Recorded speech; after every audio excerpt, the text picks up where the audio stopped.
Bismillahirrahmanirrahim. Assalamualaikum warahmatullahi wabarakatuh. Waalaikumsalam warahmatullahi wabarakatuh. Oke, mohon maaf atas kesalahan teknis dulu tadi pada saat penyampaian materinya. Oke, saya akan lanjutkan pembahasannya terkait materi pada pertemuan pada hari ini, yaitu terkait sistem pemindahan dan pengangkutan sampah. Setelah sebelumnya kita membahas sedikit mengenai kewadahan, bagaimana sistem kewadahan di sumber, bagaimana sistem kewadahan sampai ke sistem pemindahan. Hari ini karena sistem pemindahan itu tidak bisa kita lepaskan juga dari sistem pengangkutan, saya akan memberikan sedikit pengulangan pengantar terkait ke pemindahan. Dimana nanti secara umumnya yang akan kita bahas di sini adalah seperti apa pola pengangkutan dan seperti apa operasionalnya pengangkutan. Operasional terkait kebutuhan alatnya, terkait ke pola atau alternatif untuk pengangkutan. Dan mengulang lagi terkait seperti apa dasar operasional dari pengolahan sampah. Jadi berawal dari adanya timbulan sampah dari sumber, kemudian di sumber itu ditangani, kemudian dipisah, diberikan kewadahan, kemudian diolah, baru kemudian ada proses pengumpulan. Jadi sampah-sampah yang berasal dari berbagai macam sumber tadi dikumpulkan, kemudian apakah dia nanti diolah kembali, jadi di tempat pengumpulan tadi apakah nanti dipilah, kemudian diolah, kemudian ditransformasi, atau nanti dia dipindahkan, atau nanti diangkut. Bisa jadi hanya diangkut saja langsung ke pembuangan, bisa jadi dia dipindahkan dulu ke tempat pengumpulan sementara, kemudian dikirim ke tempat pengolahan, atau ke TPST atau ke TPS 3F, baru kemudian dilakukan pengangkutan ke pembuangan. Melalui fasilitas pemilahan, pengolahan, dan transformasi juga nantinya akan berakhir juga ke pembuangan sampah. Yang menjadi poin pembahasan kita pada siang hari ini yaitu terkait bagaimana pemindahan dan pengangkutan, bagaimana secara sistemnya, pola-polanya, sehingga teknis operasional khususnya terkait pemindahan dan pengangkutan di sini bisa berjalan dengan maksimal. Dan harapannya kita nanti bisa melakukan penilaian seperti apa existing dari kondisi saat ini terkait sampah khususnya di sistem pemindahan dan pengangkutan. Dan memang harapannya kalian yang mengikuti tugas ini ke depannya bisa menerapkan ini langsung di wilayah di mana berdomisili saat ini. Setidaknya kalian bisa mengidentifikasi seperti apa sistem pengolahan sampah yang ada di wilayah kalian. Oke, metode pemindahan dan pengangkutan. Pada dasarnya pada proses pemindahan dan pengangkutan ini, ketika di awal, apakah dari saat pengumpulan ataupun yang berawal dari sumber, ketika sudah dilakukan pemindahan atau sampah itu sudah diklasifikasi, sudah dipilah berdasarkan jenis-jenis yang tertentu, itu tidak diperkenankan sebenarnya untuk diangkut kembali. Meskipun pada akhirnya kalau kita melihat yang kedisiplinan kita itu tidak berjalan secara semestinya, dan pertanggungjawabannya pun masih kurang tegas. Kemudian bagaimana sebenarnya kita bisa melakukan pengaturan berdasarkan jenis sampah yang sudah terpilah. Jadi yang pertama terkait pengumpulan dari sumber untuk menghindari adanya kecampur. Yang pertama coba dibuat, kita bisa membuat jadwal pemindahan dan pengangkutan. Sehingga nanti baik hasil sumber maupun pengelola itu sudah bisa memastikan atau sudah bisa mempersiapkan sehingga sampah yang diambil itu tidak tercampur. Kemudian penyediaan sarana pemindahan sampah itu juga harus dikerjakan. Jadi misalnya ketika pengumpulan dari sumbernya menggunakan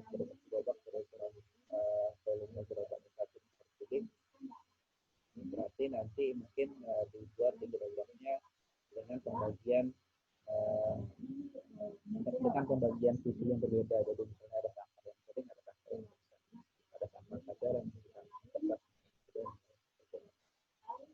Dan begitu pula untuk di tempat penerimaan sementara di TPS atau TPS 3T-nya juga sudah ada fasilitas atau wadah minimal wadahnya yang berbagai macam karakteristik. Kemudian kegiatan pengangkutan harus mempertimbangkan beberapa hal di sini. Ya, bagaimana karena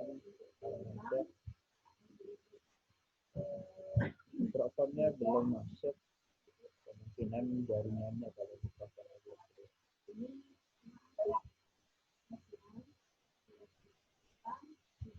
Jadi silakan bisa langsung bicara lagi kalau mikrofon sudah masuk. Kita lanjutkan lagi terkait kegiatan sampah.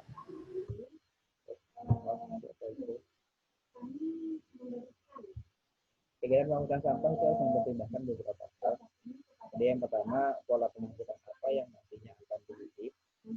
Nantinya itu akan sangat ditentukan oleh beberapa hal gitu yang harus diperhitungkan.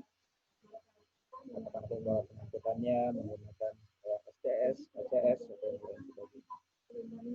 Jadi setelah pola pengangkutan, yang utama juga jenis peralatan dan cara pengangkutan, baik itu existing yang ada ataupun nanti yang masuk ke perencanaan. Karena nanti akan sangat ditentukan oleh pendanaan atau pembiayaan yang tersedia.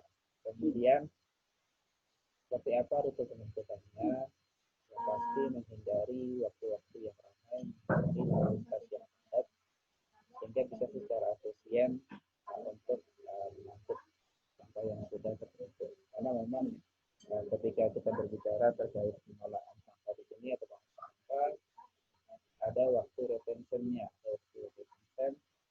di mana dia pasti akan mengalami pengalaman secara langsung nantinya, baik dia nanti disimpan secara tertutup ataupun disimpan secara terbuka. Kalau mikrofonnya tidak bisa, mungkin bisa via chat saja.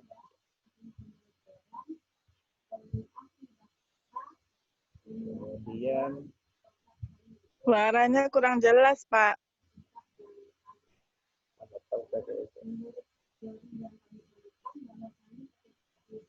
Yang lain sama juga. Terlalu pelan suaranya, Pak. Ya, terlalu kecil, Pak.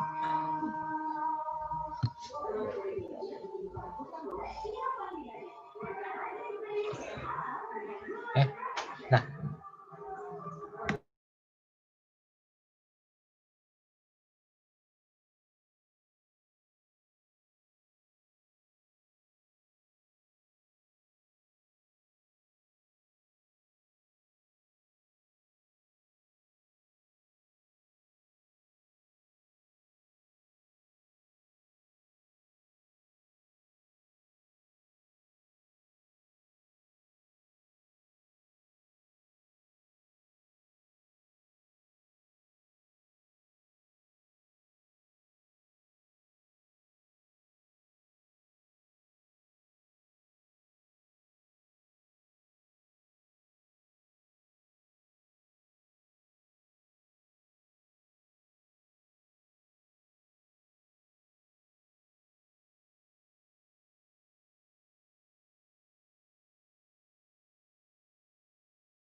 Cek 1, 2, 3. Sekarang bagaimana? Sudah jelas, Sudah, Pak. sudah baik, Pak. Oke, kita mulai lagi ya. Baik, Pak. Oke, lanjutkan lagi terkait pengangkutan sampah tadi, hal yang dipertimbangkan setelah rute tadi terkait wilayah-wilayah yang jalan-jalan lalu lintas yang memang terlalu padat, jam-jamnya perlu dipertimbangkan agar menghindari kepadatan lalu lintas. Kemudian terkait operasional pengangkutan, nanti secara detail mulai dari pola, alat-alat yang digunakan, fasilitas yang tersedia, baik itu di lokasi pemindahan dan pengangkutan. Kemudian sampai ke aspek pembiayaannya. Bagaimana biaya yang dibebankan kepada instansi yang melakukan pengelolaan sampah, apakah itu dinas kebersihan ataupun instansi terkait, yang nantinya juga dibebankan ke masyarakat, misalnya itu bisa sesuai dengan fasilitas dan kebutuhan yang ada nantinya.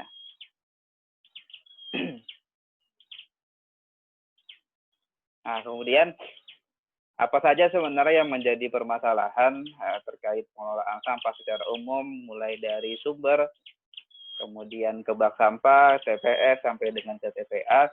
Secara umumnya, yang TPS sudah sempat kita bahas juga. Kalau di TPS di sini, pada umumnya memang kita sulit untuk menemukan lokasi. Jadi di beberapa daerah ada beberapa konflik yang bisa ditemukan terkait TPS ini.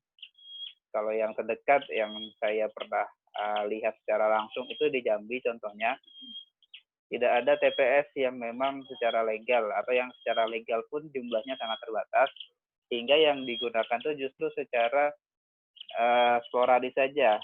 Jadi ada satu lahan kosong, awalnya 1-2 orang yang buang di sana, akhirnya sampahnya menumpuk di sana. Yang nantinya memang menjadi masalah karena ketika tidak dikelola dengan baik TPS-nya, potensinya adalah ketika terbuka maka akan ada bau dia di dalamnya dan nanti menjadi suatu sumber yang penyakit lagi. Dan jadinya juga implikasinya karena pengelolaannya tidak baik, maka berpotensi untuk sampah itu tidak diangkut ke TPA. Lebih dari 3 hari itu sudah bisa menjadi salah satu sumber penyakit juga. Kemudian terkait pengangkutan, yang pertama yang menjadi masalahnya adalah dari sisi biayanya. Biaya angkutnya yang relatifnya jatuhnya mahal nanti. Kemudian jarak ke TPA-nya, di samping penentuan lokasi TPA itu sulit dan memang tidak mudah untuk mendesain suatu TPA, maka sebagian jarak ini juga menjadi salah satu pertimbangan juga yang bisa membebani pengelolaan sampahnya. Kemudian jadwal angkutnya yang belum bisa dilakukan secara rutin, tidak adanya pemilahan yang dilakukan pada proses pengangkutan di sini, dan kemudian kondisi alat angkutnya yang tidak memadai. Ini beberapa permasalahan yang diidentifikasi yang dilaporkan pada melalui BPS di sini. Kemudian kita masuk ke bagaimana sistem pengangkutan sampah. Jadi secara definisinya pengangkutan, kita membawa sampah dari sumber dan atau dari tempat penampungan sampah sementara atau dari TPS 3R menuju tempat pengelolaan sampah terpadu atau TPST ataupun ke tempat pemrosesan akhir atau TPA. Metode pengangkutan dan peralatannya nantinya akan sangat ditentukan oleh bagaimana pola pengumpulan yang nantinya dipergunakan. Permasalahan-permasalahan yang dihadapi, penggunaan waktu kerjanya yang tidak efisien, nanti sebenarnya ini juga akan mempengaruhi juga dari sisi rutenya, rute yang dipilih, sehingga menyebabkan tidak efisien. Kemudian dari sistem kerjanya, jumlah tenaga kerja atau operator yang bekerja, fasilitas yang digunakan. Kemudian penggunaan kapasitas muat kendaraan yang tidak tepat. Jadi kajian dari berapa potensi timbulan yang dihasilkan dari suatu sumber yang tidak tepat sehingga fasilitas yang digunakan tidak sesuai. Ini yang seringkali kita bisa melihat adanya tumpukan-tumpukan sampah yang harusnya terangkat sekitar 2-3 hari selama seminggu, selama 3 hari sekali, itu tidak bisa dilakukan secara maksimal sehingga menyebabkan masalah-masalah tadi. Kemudian rute pengangkutan yang tidak efisien, belum lagi dari permasalahan petugasnya juga yang masih belum bisa bekerja dengan baik.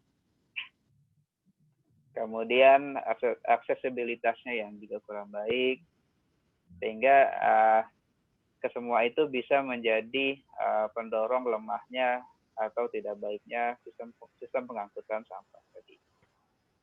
Kemudian siapa sebenarnya yang menjadi penanggung jawab terkait pengangkutan sampah di sini? Yang jelas memang dari pemerintah kota ataupun kabupaten secara langsung yang biasanya menunjuk satu badan atau satu instansi yang khusus untuk mengelola pesampahan. Yang intinya memang bertugas bagaimana untuk menjaga kebersihan di kawasan atau wilayah tersebut. Contohnya misalnya dalam bentuk dinas kebersihan di sini yang nantinya akan mengurus atau mengatur terkait pengelolaan sampahnya. Dan secara organisasinya, struktur organisasi juga harus ditentukan dengan jelas juga. Jadi contohnya akan ada satu seksi yang fokus ke pengangkutan, jadi sehingga tidak membebani dari struktur organisasinya. Jadi satu kepala nantinya membawahi ada berbagai macam aspek teknis operasional juga. Itu pasti akan sangat berat dan dari sisi pendanaan pun pasti akan lebih kecil. Jadi karena itu jika kita bisa menganalisa bagaimana struktur organisasi terkait pengelolaan sampahan di masing-masing kota kabupaten, itu bisa kita secara tidak langsung juga melihat bagaimana keseriusan pemerintah daerahnya untuk mengelola sampahnya dan bagaimana kemampuan dari pengelola pesampahannya itu juga bisa dilihat dari struktur organisasinya. Ketika struktur organisasinya sudah lengkap, itu pasti akan lebih memudahkan untuk pengelolaannya. Kemudian seperti apa pola-pola pengangkutan yang bisa dilakukan? Yang pertama itu ada pola individu, yang mana secara individu penghasil atau sumber-sumber sampah tadi langsung menuju ke titik pengumpulannya. Jadi titik pengumpulan itu apakah dalam bentuk TPST ataupun nanti langsung ke TPA. Yang pola individual. Jadi secara mandiri si penghasilnya juga akan mengumpulkannya ke titik pengumpul ataupun TPA. Pola komunal ini yang biasanya dari sumber sampah itu dikumpulkan dulu ke tempat pemindahan ataupun dalam bentuk TPS, baru kemudian dia dikirimkan ke tempat pengolahan atau tempat pembuangan akhir. Kemudian pola yang lain bisa dilakukan secara langsung atau sistem door to door. Jadi pengumpul sampah, petugas pengumpul sampah langsung menuju ke sumber-sumber sampah. Ini biasanya di wilayah di kawasan pemukiman, langsung dikumpulkan sampah dari setiap sumber-sumbernya. Yang tidak langsungnya ada sistem HCS, SCS manual. Kita bahas satu persatu mulai dari sistem langsung. Jadi sistem langsung di sini pengumpulannya dilakukan sekaligus pengangkutan sampahnya. Jadi truk pengangkut sampahnya berangkat dari pol langsung menuju ke titik sumber sampah pertama, kemudian diambil sampahnya, kemudian diambil lagi dari titik sumber sampah berikutnya sampai nanti truknya penuh sesuai dengan kapasitasnya. Baru nanti sampah tadi diangkut apakah nanti ke lokasi pemrosesan dulu atau nanti langsung ke TPA. Setelah pengosongan di TPA, nanti menuju lagi ke lokasi sumber sampah yang berikutnya sampai dengan memang ritasinya sudah dipenuhi. Kemudian bagaimana sistem tidak langsung? Yang pertama menggunakan transfer depo atau TJ. Jadi transfer depo di sini kendaraan pengangkut sampah keluar dari pol langsung menuju lokasi pemindahan yang ada di transfer depo yang nantinya setelah terkumpul dalam satu kuantitas tertentu, baru nanti akan dikirimkan ke TPA. Di transport depo ini yang biasanya bisa juga ada perlakuan kompaksi sehingga sampah yang nantinya terkumpul tadi bisa dibawa dengan jumlah yang cukup banyak. Baru nanti dikirimkan ke TPA sampai dengan read-nya selesai. Pola pengangkutan sistem tak langsung juga bisa dilakukan dengan sistem kontainer angkat ataupun sistem kontainer tetap.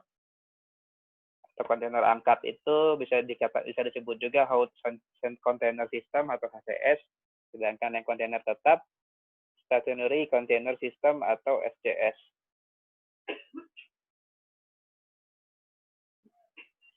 Jadi sistem HCS, wadah pengumpulannya itu dapat dipindah-pindah dan nantinya ikut dibawa ke daerah pembuangan akhir. Jadi kalau biasa kita lihat ada beberapa kontainer-kontainer yang ditinggalkan di satu lokasi yang nantinya itu ketika bak sampahnya atau truk sampahnya datang, dia langsung membawa si kontainer tadi. Maka nanti itu masuk ke sistem kontainer angkat atau HCS. Ini umumnya berada di daerah-daerah komersil. Meskipun kalau di Kota Padang sendiri, kalau saya lihat banyak untuk ke wilayah kawasan-kawasan pemukiman juga untuk pengumpulan sampah ini. Biasanya ini tuh kawasan perkantoran di pasar yang biasanya menggunakan ini dia. Di mana memang dalam hitungan hari satu hari itu sudah harus dilakukan pengangkutan khusus untuk yang di kawasan pasar. Kemudian untuk yang kontainer tetap atau SCS, wadah pengumpulannya tetap berada di lokasi pengumpulan tadi, tidak bisa dipindah-pindah. Ini yang biasanya untuk pemukiman. Sistemnya pun untuk SCS ada yang mekanik, ada yang manual. Jadi secara mekanik di sini ada terkompaktornya. Jadi ada mekanismenya yang bisa langsung mengambil dari si wadah tetapnya tadi. Dan nanti akan ada kompaktornya. Jadi sampah yang masuk tadi akan dikompaktor lagi, akan dipadatkan kembali. Kemudian yang manual ini yang nantinya ada petugasnya. Ada petugasnya yang mengumpulkan dari masing-masing wadah sumber, kemudian dipindahkan ke wadah sementara untuk nanti dimasukkan ke dalam truknya, kontainer. Gambaran skematisnya terkait kedua sistem tadi. Jadi yang pertama sistem kontainer angkat, kendaraan dari pool itu berangkat dengan menggunakan kontainer yang kosong, kemudian menuju ke TPS di mana si kontainer tadi itu berisi, diganti dengan yang kontainer kosong, kontainer isinya dibawa ke TPA. Di TPA dikosongkan terlebih dahulu, kemudian dibawa lagi kontainer kosongnya ke TPA berikutnya. Begitu terus sampai dengan nanti read-nya selesai. Kemudian untuk yang SCS, atau pengangkutan kontainer tetap, kendaraan dari pool kontainer pertama, sampahnya dituangkan ke dalam truk kompakter, kemudian sudah kosong kontainernya, diletakkan kembali di TPS tersebut. Kemudian kendaraan berangkat ke TPS yang berikutnya sampai dengan nanti truknya penuh, kemudian dibawa ke TPA. Setelah di TPA dikosongkan, kalau memang masih ada yang belum terangkut atau realisasinya belum selesai, akan diteruskan kembali. Kemudian untuk pengangkutan SCS manual, kendaraan dari pool nanti dia menuju ke TPS yang pertama. Kemudian sampahnya dimuat ke truk kompakter atau ke truk biasa. Kemudian dia langsung ke TPS berikutnya. Terus sampai dengan si truknya tadi sudah penuh. Ketika penuh, dia baru akan dikembalikan ke TPA dan meneruskan sampai treatment selesai. Ini kurang lebih sama mengenai bagaimana operasional pengangkutannya. Yang jelas ketika nanti dikosongkan pasti akan ada pembersihan juga utamanya di akhir sebelum nanti dikembalikan ke poolnya, pool dari kendaraannya. Ini juga kemudian penjelasan terkait bagaimana cara pengangkutan tipe HTS untuk alternatif yang pertama. Jadi yang pertama, kendaraan dari pool menuju kontainer isi pertama untuk nantinya langsung dibawa ke pemrosesan akhirnya. Tapi setelah dari TPA, kontainer kosong yang sudah dikeluarkan ke TPA akan dikembalikan lagi ke TPS yang pertama tadi. Baru dia nanti melanjutkan ke TPS berikutnya.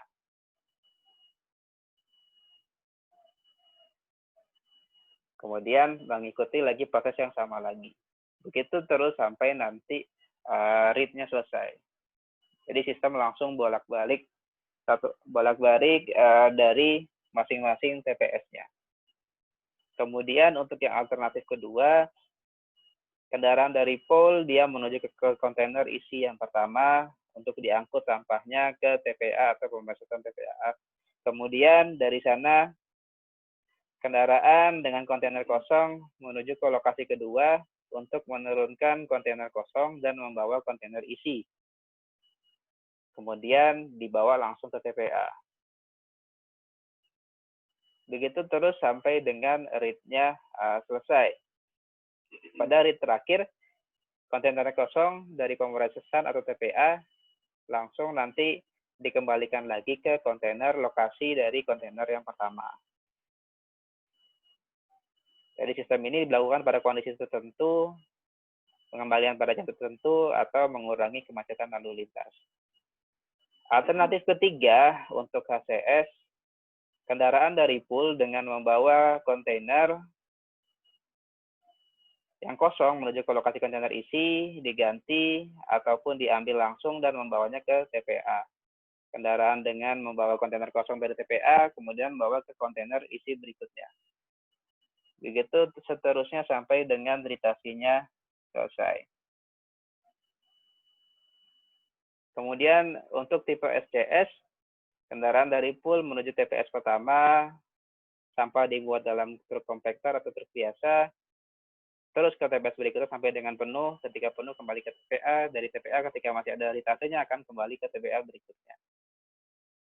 SCS mekanis langsung dituang, jadi karena dia bisa secara mekanis langsung, yang isi langsung dimasukkan ke kompakter, langsung ke yang berikutnya, yang isi kompakter lagi sehingga dia langsung kosong, terus sampai dia penuh dan nantinya langsung dikembalikan ke TPA. Cara pengangkutan tipe transfer station, biasanya trailernya bergerak menuju ke lokasi transportation, kemudian trailer menerima muatan sampahnya berupa kontainer kapasitas besar, trailer yang bawa kontainer ke TPA, kemudian kembali lagi ke lokasi transfer. Jadi biasanya truk yang digunakan di transfer station ini akan memiliki kapasitas 10 kali atau 5 sampai 10 kali lebih besar dibandingkan dengan kapasitas truk yang biasa. Kemudian untuk optimasi sistem pengangkutan, perhitungannya diperlukan beberapa hal. Jadi yang pertama, terdapat sarana pemindahan dalam skala cukup besar, lokasi titik tujuan sampahnya relatif jauh, sarana pemindahan merupakan titik temuan masuk sampah dari berbagai area, ritasi perlu diperhitungkan dengan baik, dan lalu lintasnya juga perlu dipertimbangkan. Prosedur operasional, bagaimana penggunaan rute pengangkutan sependek mungkin, hambatan sekecil mungkin, kendaraan kapasitas sesuai, kendaraan angkut yang hemat bahan bakar, waktu kerjanya yang efisien. Mungkin itu yang bisa saya sampaikan terkait pengangkutan. Untuk minggu depan saya akan bahas lebih detail mengenai bagaimana perhitungannya, bagaimana persyaratannya untuk moda pengangkutan, sampai dengan ke bagaimana perencanaan penentuan sarana pengangkutannya. Sampai sini dulu yang bisa saya jelaskan. Apabila ada pertanyaan, saya persilahkan.